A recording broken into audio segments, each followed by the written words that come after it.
Sorry, Marielle, but you're not coming to the Westbrook meeting. I froze, presentation deck clutched to my chest, as Raylan leaned against his office doorframe. What? My voice came out embarrassingly small. I said you're not ready for this level. He extended his hand, palm up. I'll take that. I stared at his manicured fingers. 48 sleepless hours creating this presentation. My breakthrough discovery that would save Westbrook $8.7 million in implementation costs. My detailed analytics that no one else had thought to run. But I found the cost-saving approach. My voice cracked. I built this entire presentation. Raylan's smile never reached his eyes. And I appreciate your contribution. But this is an $8.7 million client. The executive team will be there. The Westbrook CEO specifically requested our top people. His eyes flicked down my body and back up. I'll handle the big leagues. You're just not quite there yet. The conference room behind him buzzed with senior leadership. Men in expensive suits, laughing, adjusting their cufflinks. Not one woman. This was my project, I whispered. I've been working with Westbrook for 6 months. Marielle. His voice hardened. The deck. I handed it over, fingers numb. He tucked it under his arm like it was nothing. Maybe next time. He winked and shut the door in my face. I stood there, invisible through the glass walls, watching him distribute my presentation, watching him point at my slides, my data, my ideas. The room erupted in approving nods.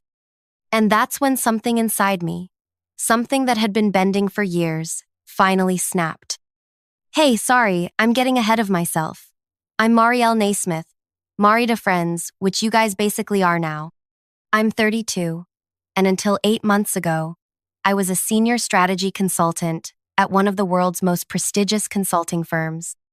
The kind where people sacrifice their 20s for the chance to maybe become partner by 40. If you're enjoying this story so far, please hit like and subscribe.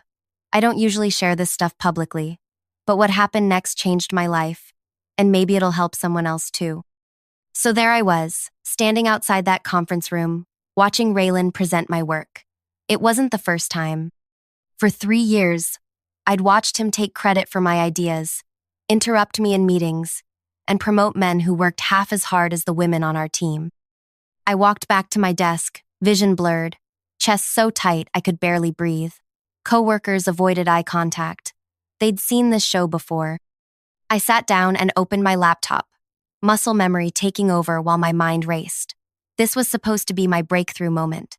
The Westbrook deal would have guaranteed my promotion to principal consultant. My phone buzzed. A text from Zara, my closest ally at the firm. He did it again? I didn't respond. Couldn't. Because in that moment, staring at my screen, I made a decision. This would be the last time Raylan Mercer ever stole from me. See, what Raylan didn't know, what no one knew, was that I'd been documenting everything for months. Every stolen idea, every inappropriate comment, every time he'd taken credit for my work. Not just with vague notes, but with actual evidence. It started 6 months earlier, after he'd presented my analysis on the Faraday account as his own. That night, I'd gone home and cried until I couldn't breathe. Then I'd opened a new document and started recording dates, times, witnesses. It was just for me at first proof I wasn't crazy, that these things were really happening. But then I got smarter. I began blind copying myself on emails before he deleted them, recording meetings on my phone, keeping meticulous documentation of my original work with timestamps, creating digital paper trails that proved authorship. The Westbrook presentation? I'd emailed an encrypted copy to my personal account at 5:42 that morning, with complete documentation of my process and findings.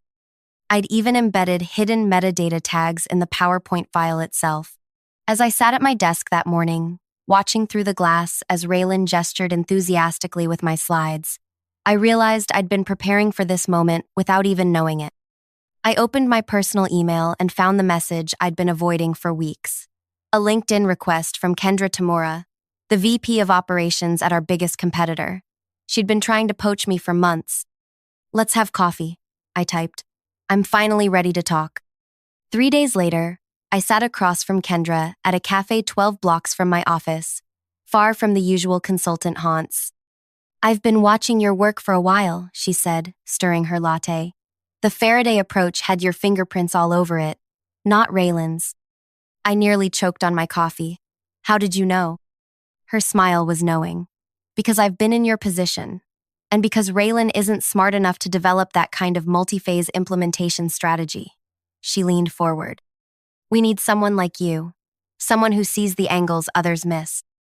I have a non-compete, I said. Which is void if you're terminated without cause. Kendra set down her spoon. Or if you can prove constructive dismissal due to a hostile work environment. My heart raced. I didn't say anything about, you didn't have to. Her eyes were kind but shrewd. Look, I've been in this industry 20 years. I know what happens to women who do the work while men like Raylan take the credit. The question is, what are you going to do about it? What was I going to do about it? The question haunted me for days afterward. I could leave, take Kendra's offer, start fresh, but something in me rebelled against that solution. Why should I be the one to leave? Why should Raylan continue his career unscathed while I had to rebuild mine? No, there had to be another way. The answer came from an unexpected source. Elise Voorhees, the quiet paralegal from legal who sat 2 floors below me.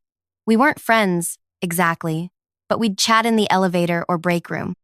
That day, she found me in the office kitchen, staring blankly into my cold tea. You okay? She asked, reaching around me for a mug. Fine, I lied automatically. She studied me while the Keurig gurgled. No offense, but you look like I did when Trevor from Tax was sexually harassing me last year. I blinked. What happened with Trevor from Tax? He's gone now. She shrugged, stirring creamer into her coffee. But not because I reported him to HR. Something in her tone made me pay attention. What did you do? Elise glanced around the empty kitchen and lowered her voice. I built a case first, documented everything, found other women he'd harassed. Then, instead of going to our useless HR department, I took it to Vivienne Larkin. The board member? I whispered, shocked. Elise nodded. The only female board member, who, it turns out, had experienced similar treatment when she was coming up in the industry. Trevor was gone within a week. My mind raced with possibilities. Why are you telling me this? Because I've seen how Raylan treats you, and I've seen that look in your eyes before. She took her coffee and headed for the door, then paused. Oh, and if you ever need access to certain internal communications, my desk is in the back corner of the legal department. I'm usually there until 7. I stood frozen long after she'd gone, my tea forgotten. That conversation changed everything. I'd been thinking too small. Individual incidents, personal slights. I needed to zoom out and see the bigger picture. Raylan wasn't just undermining me. His behavior was part of a systemic issue at the firm.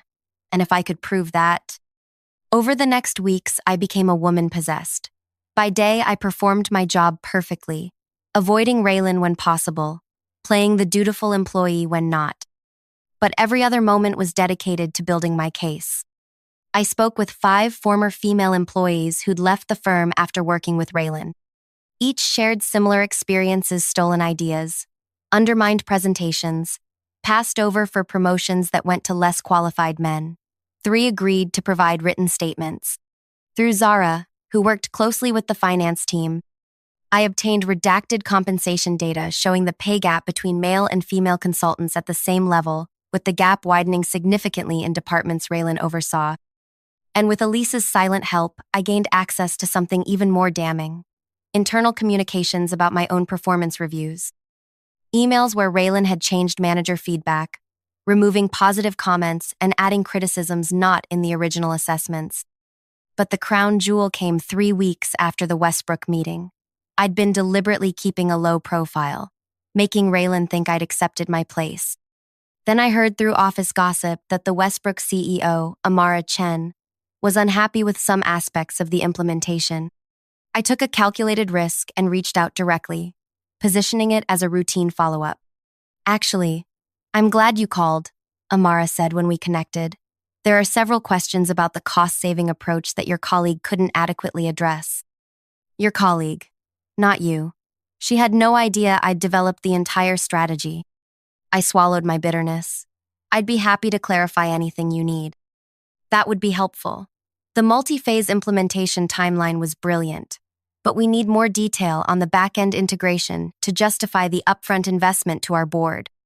For the next 40 minutes, I walked her through the strategy, my strategy answering questions Raylan couldn't, because he'd only memorized the presentation, not created it. This is exactly what we needed, Amara said finally. You clearly understand our business in a way your colleague doesn't. I wish you'd been in the pitch meeting. So do I said before I could stop myself. A pause. Were you not invited?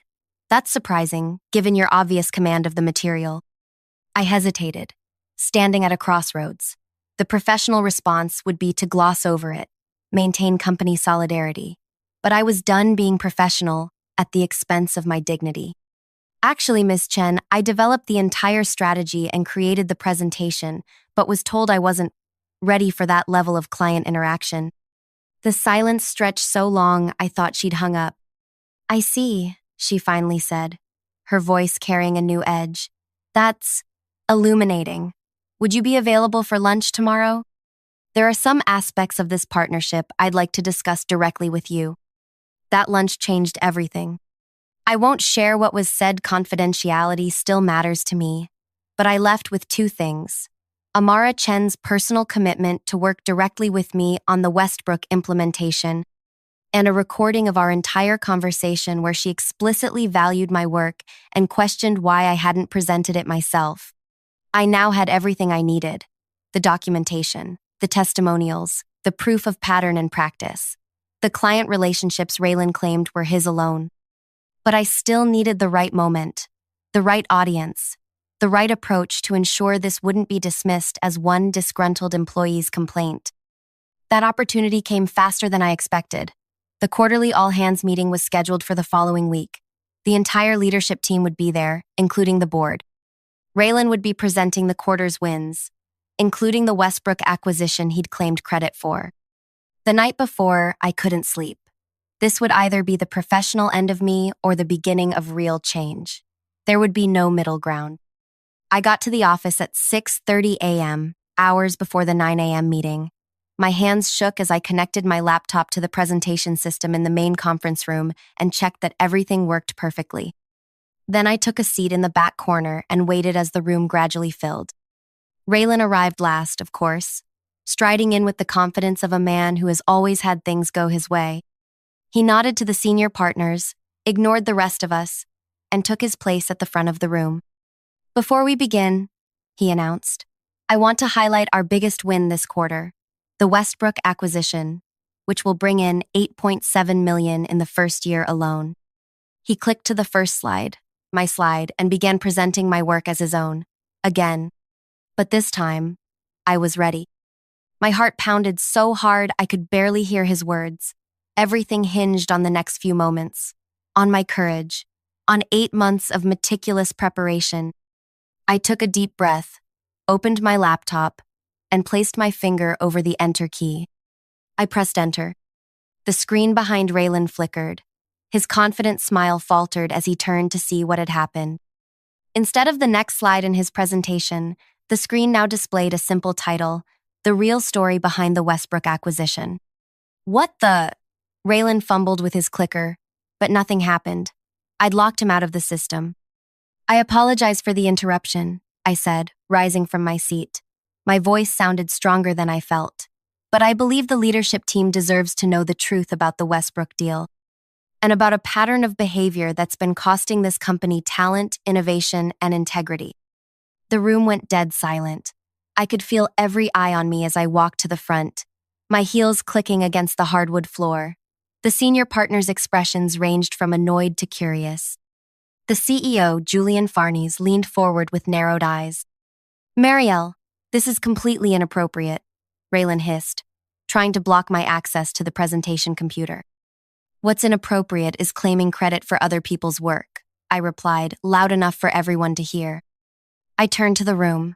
I've prepared a brief presentation with evidence I believe the board needs to see. This is ridiculous, Raylan sputtered, looking to the partners for support. Julian, we should continue with the scheduled agenda. Julian studied me for a moment, then said, "You have 5 minutes, Miss Naysmith." Raylan's face contorted with disbelief as I took his place at the podium. 3 years ago, I joined this firm with the understanding that hard work and results would be recognized and rewarded. I began. That has not been my experience, nor the experience of many women who've worked under Raylan Mercer's leadership. I clicked to the next slide, which displayed a timeline of the Westbrook project with documented evidence of my contributions, emails, meeting notes, tracked changes in documents showing my authorship. The Westbrook strategy, which will indeed bring in $8.7 million, was developed entirely by me over 6 months of client research and analysis. I was deliberately excluded from the final presentation to the client. Raylan tried to interrupt, but I continued, my voice steady. This isn't an isolated incident. I clicked to the next slide, showing a pattern of similar situations. 5 projects where my work had been presented by Raylan without attribution. I have statements from 3 former employees describing similar experiences. Another click, and redacted testimonials appeared on screen, and data showing that women in departments under Mr. Mercer's leadership are consistently paid less and promoted less frequently than their male counterparts, with similar performance reviews. The room had gone from uncomfortable silence to stunned attention. Several board members were taking notes. Most significantly, I continued, bringing up the final slide, I have documentation showing that Ms. Mercer deliberately altered my performance reviews to remove positive feedback and add criticisms that weren't in the original assessments. A murmur rippled through the room. Julian's face had gone stone cold. But don't take my word for it, I said, clicking again. Take Amara Chen's, the CEO of Westbrook. The audio recording began to play. Amara's voice filled the room. I want to be clear. The strategy Marielle Naysmith developed is the sole reason we proceeded with this partnership. When I learned she wasn't even invited to present her own work, I had serious concerns about how your firm operates and who actually delivers the expertise we're paying for. Raylan's face had drained of all color. You recorded a client without permission. This is a violation of. Ms. Chen consented to this recording specifically to address this situation. I interrupted. She's requested that I be the exclusive point of contact for Westbrook moving forward, regardless of my position at this firm. I looked directly at Julian and the board members. I've compiled all this evidence, along with statements from current and former employees, in a comprehensive report. You have decisions to make about Mr. Mercer's leadership, about the culture of this firm, and about whether I still have a place here. I disconnected my laptop and gathered my things. Thank you for your time. I'll be in my office if you have questions. As I walked out, the room erupted behind me. I kept my eyes forward, not looking back at Raylan or anyone else. My hands were shaking, but I'd done it. After years of diminishment, of swallowing my pride, of watching my work become someone else's success, I'd finally spoken the truth. Zara caught up with me in the hallway, eyes wide. Holy shit, Mari. That was the most badass thing I've ever seen. I managed a shaky smile. Either the bravest or stupidest moment of my career. No matter what happens next, I'm buying you drinks tonight, she said, squeezing my arm before hurrying back to the meeting. I made it to my office and closed the door, then practically collapsed into my chair. The adrenaline crash hit hard. I just risked everything. My job, my reputation, my career. I alternated between feeling powerful and terrified for the next 2 hours as I tried to focus on regular work. Then my phone rang. It was Julian's assistant. The CEO would like to see you in the boardroom. Immediately. The walk back to the boardroom felt like a dream. People stared as I passed. News traveled fast. When I entered, I found Julian, 3 board members including Vivienne Larkin and our general counsel. No Raylan. Julian gestured for me to sit. His expression gave nothing away. Ms. Naysmith, he began. We've reviewed your materials and had several difficult conversations in the last 2 hours. He paused. I want to thank you for bringing this to our attention, though I wish it hadn't required such dramatic measures. I sat perfectly still, waiting. Raylan Mercer has been placed on administrative leave pending a full investigation, Julian continued. Based on what we've already confirmed, I don't expect him to return. My breath caught in my throat. We're engaging an external firm to audit our promotion practices, compensation structures, and leadership culture, he said. Vivienne will be heading that initiative. Vivienne Larkin nodded at me. Your courage today has forced a necessary reckoning, she said quietly. As for your position, Julian continued, we'd like you to take over the Westbrook account officially, with a promotion to principal consultant, effective immediately. The relief was so intense I nearly laughed. Thank you, I managed. Don't thank me, Julian said grimly. This should have been addressed long before it reached this point. We failed you and others. He looked me directly in the eyes. It won't happen again. I left that meeting in a daze. By the end of the day, Raylan had been escorted from the building. By the end of the week, 2 other managers with similar histories were also gone. Within a month, the external audit had led to retroactive compensation adjustments for 17 employees, 15 women, and 2 men of color. The most stunning moment came 6 weeks later, when I received an email from Raylan. It was brief. I've been asked to write this as part of my separation agreement. I acknowledge that I presented your work as my own on multiple occasions, including the Westbrook project. I apologize for taking credit for your ideas and for blocking your advancement. The success you've achieved was earned entirely through your own merit. I stared at those words for a long time. They weren't enough. Nothing could be enough to make up for years of stolen opportunity. But they were something I never thought I'd see. Raylan Mercer admitting he was wrong. The aftermath wasn't all triumph and vindication. Some colleagues avoided me, uncomfortable with what I'd done. Others called me a whistleblower behind my back, sometimes as a compliment, sometimes not. But something fundamental had shifted. In meetings, I noticed men making sure women were acknowledged for their contributions. I saw junior staff being invited to client presentations they would have been excluded from before. And I saw 3 women promoted to leadership positions within 6 months. As for me, I stayed at the firm for exactly 1 year after that day, leading the Westbrook account to record-breaking success. I mentored junior women and spoke openly about what had happened when asked. I built my reputation on my own terms. Then Kendra Tamura called me again. I heard what you did, she said. That took guts. Thanks, I replied. Things are better here now. I'm sure they are, she said. But I'm not calling to poach you anymore. I'm calling to offer you a partnership. I sat up straighter. A partnership? We're launching a new division focused on ethical business transformation, she explained, helping companies identify and correct exactly the kind of issues you exposed. We need someone who's lived it, who has both the analytical skills and the moral courage to lead it.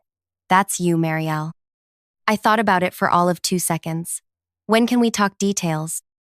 That was 18 months ago. Today, I lead a team of 14 consultants who work with companies to transform toxic workplace cultures. We've helped over 20 organizations identify and address patterns of discrimination, harassment, and credit stealing. We've facilitated the promotion of over 100 women and people of color into leadership roles. And Raylan? Last I heard, he's working at a much smaller firm, several steps down the prestige ladder. The reference letter from his former employer was notably brief. The most meaningful moment came 3 months ago, when a junior consultant on my team stopped me after a client meeting. I need to tell you something, she said, twisting her hands nervously. What's wrong, Adia? I asked. Nothing's wrong, she replied. I just wanted you to know. I applied to work with you specifically because I heard your story. At my last job, my manager was doing the same thing to me that Raylan did to you. I was ready to leave the industry entirely. Her eyes met mine. But then I heard about what you did, how you fought back. It gave me courage to try one more time, but somewhere I could be valued. She smiled. I just wanted to say thank you. That's when I understood. My revenge wasn't just forcing Raylan to face consequences. It wasn't just claiming my rightful position or even changing one company's culture. The real revenge was breaking the cycle, creating space for other women to succeed without having to fight the battles I fought, building something better than what I had torn down. So that's my story. Not the sanitized version I tell at conferences, but the raw truth of how I destroyed a man's career to save my own. and ended up saving others in the process. If you've stayed with me this long, thank you. If anything in this story resonated with you, if you've ever had your work stolen, been told you're not ready while watching less qualified people advance, or struggled to be heard in rooms where you belong, please know you're not alone. Hit like if this story meant something to you. Subscribe if you want to hear more about building workplaces where everyone's contributions are valued. And please comment with your own experiences. The more we share these stories, the harder they become to ignore. Because here's what I learned through all of this. Speaking truth isn't career suicide. Silence is. Your work matters. Your voice matters. And sometimes, the most professional thing you can do is refuse to be professional about injustice. I'm Marielle Naysmith, and this is just the beginning of what we can build together.